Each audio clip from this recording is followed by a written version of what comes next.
বন্ধুরা, আমি আজ তোমাদেরকে দেখাচ্ছি শিশু মঙ্গল হাসপাতাল। তো আমি ভর্তি ছিলাম, তো তার কিছু মুহূর্ত আমি তোমাদেরকে দেখাচ্ছি। তো প্রথমে রামকৃষ্ণ পরমহংসদেবের আশীর্বাদ মাথায় নিয়ে মা শারদা আর আশীর্বাদ মাথায় নিয়ে স্বামী বিবেকানন্দ, মা কালীমার আশীর্বাদ মাথায় নিয়ে সেটা আমি তোমাদেরকে দেখাচ্ছি।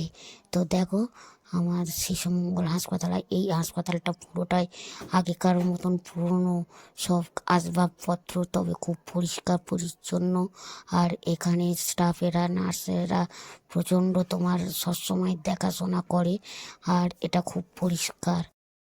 এই হাসপাতালের মেন প্রেসিডেন্ট হলো স্বামীজি। আর এখানে স্বাস্থ্যসাথী কার্ডেও সব কিছু ট্রিটমেন্ট হয়, তো খুব ভালো ট্রিটমেন্ট, মানে খুব সুন্দর ট্রিটমেন্ট হয়। আর সত্যি বলছি, এখানে ট্রিটমেন্ট খুব ভালো। এখানে হাসি মুখে সব বাড়িতে ফিরে যায়। তো আমি 13-14 দিন ছিলাম, কারোর কান্নার আওয়াজও পাইনি। আমি একটা ছেলেদের ওয়ার্ডে ছিলাম, তো অনেক অনেক রুগী। তো সেখানে আমি 13-14 দিনে আমি কারোর কান্নার কোনো আওয়াজই পাইনি।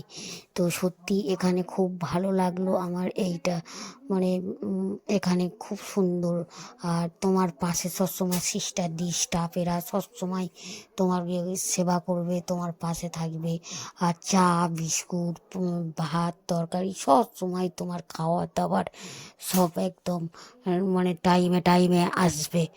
তো খুব ভালো। আর দেখো, পুরো এখানকার আসবাবপত্র